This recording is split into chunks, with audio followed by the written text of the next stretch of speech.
icyubahiro cy'umuntu hari igihe burya umuntu arengera ku cyubahiro cya mugenzi we, akamusebya, akamuharabika, akamuvugaho ibitari byo kandi abizi ko yaragambiriye kugira gute kumusebya. Kumusubiza icyubahiro cye rero ni uko ugomba kugaruka ukamusaba imbabazi, ukavuga ko ibyo wavuze atari byo. Ubundi baravuga ngo wakagombye no gusubira naho wavugiye, ibyo wavuze ugasubirayo ujya kubinyomoza.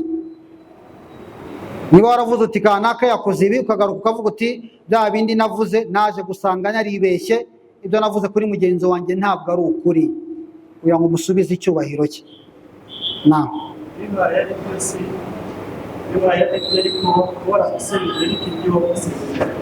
Bibaye ari byo ibyo wamuvuzeho ari byo, wenda yarabikoze, icyo uba warakoze ntabwo waramuhimbiye, ariko nanone ntabwo ari byiza gushyira mugenzi wawe ku karubanda.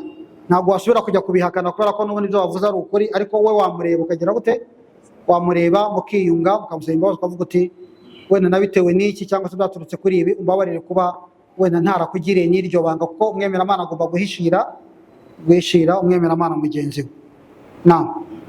سبحانك اللهم وبحمدك أشهد أن لا إله إلا أنت نستغفرك ونتوب إليك.